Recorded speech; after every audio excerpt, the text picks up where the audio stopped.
What's the first thing that you hear when someone is trying to help you to relax? Take a deep breath, right? And that probably made you think, big breath. That's not what the ancient yoga texts talk about, and it's also not consistent with what we know about physiology today. Taking big breaths can shock our system and increase our stress response, our sympathetic response. Ancient yoga teachings counsel us to make the breath subtle and still in order to restore pranic balance. And this is what new research is also showing to be the way of optimal breathing. Deep breathing is not the same as big breathing. Something seems to have been lost in translation when people think of these as one and the same. Big breathing is taking in bigger than necessary breaths.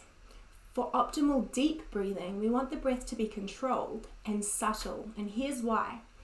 Just as we have an optimal quantity of water and food to consume each day, we also have an optimal quantity of air to breathe. And just as eating too much can be damaging to our health, so can overbreathing.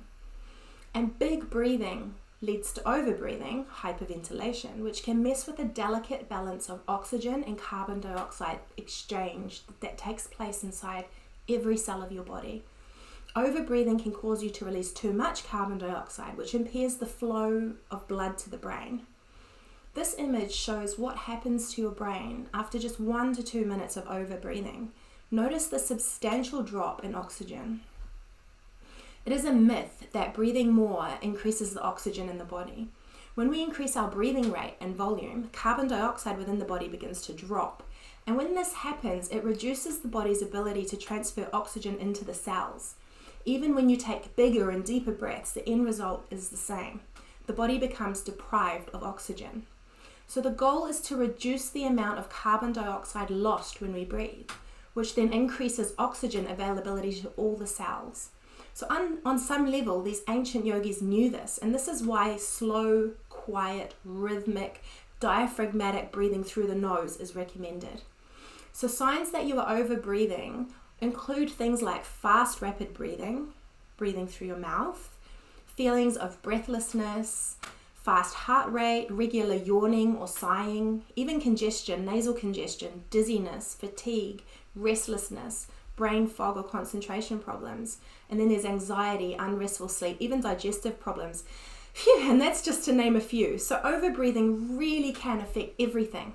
And correcting our breathing is one of the best ways to regulate our physiology and bring it into an optimal state for health and healing.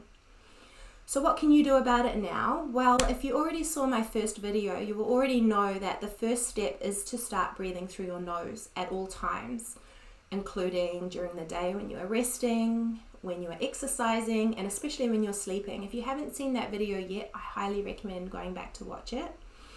And once we've mastered breathing through the nose, then we want to focus on breathing exercises that focus on slow, quiet, rhythmic, and diaphragmatic breaths. And this will help to ensure adequate oxygenation to our cells, as well as restore calm and clarity to our minds. So the first way to fix breathing is, after breathing through the nose, is getting to know your breathing muscles, especially the diaphragm. The diaphragm is the primary muscle used in the process of inhalation. It is this dome-shaped muscle located inside the lower ribs at the base of the chest. And during an inhalation, your diaphragm contracts to create space in your chest cavity for your lungs to expand. Now, when you breathe, it should be an expansive feeling inside your entire abdomen, not just small rises of the chest. My next video will focus more on the technique for this if you're not familiar with it already. And also know that there is an on and off switch for your fight or flight nervous system controlled by breathing. So when you breathe in, the system is turned on, and it's like you're taking a big gulp of air to fight something, which is why telling someone to take a big breath or a deep breath to relax and they do a big inhalation, it's really counterproductive and it causes more stress. Our out breath turns the system down and calms the nervous system. And this is why it can often be very helpful to make your exhalations longer than your inhalations. This is a pranayama technique often used in yoga. So we're training the system to calm itself down, and it's such a powerful tool for better sleep, calming anxiety, and ensuring long-term brain health. So for now, I recommend giving this a try. breathing through your nose in and out if that's available to you today. You're going to breathe in for 4 seconds.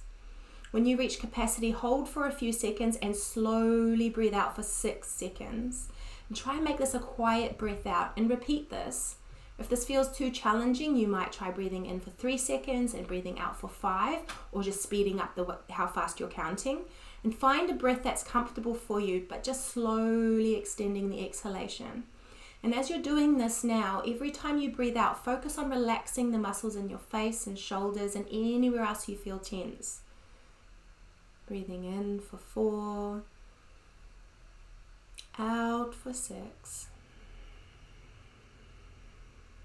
And you might like to pause this video to try it now as you breathe in for 4 and out for 6, or at your own count. And as you do this, just focusing on the out breath, really focus on that release and that softening and letting go. And then when you come back to the video, just notice, how did this exercise make you feel? If it felt strange at all, it may be because you're mostly breathing into your chest and will need to work more on breathing from the diaphragm. If it felt good, that's great. You'll notice how it has helped to calm you already. So in the next video, we'll go through some more deep diaphragmatic breathing together. So in summary for today, deep, subtle, diaphragmatic breathing, good. Big breathing, not good. We don't want big breathing.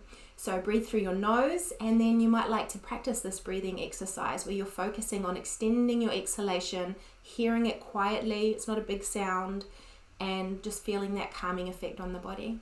So some people might find these videos adequate to start making changes in the breath, but if you have any questions specific to your experience, or if you have a respiratory illness, you may need more one-on-one help and guidance. So please feel free to reach out if you'd like any help troubleshooting any problems together. Otherwise, I'll see you in the next video.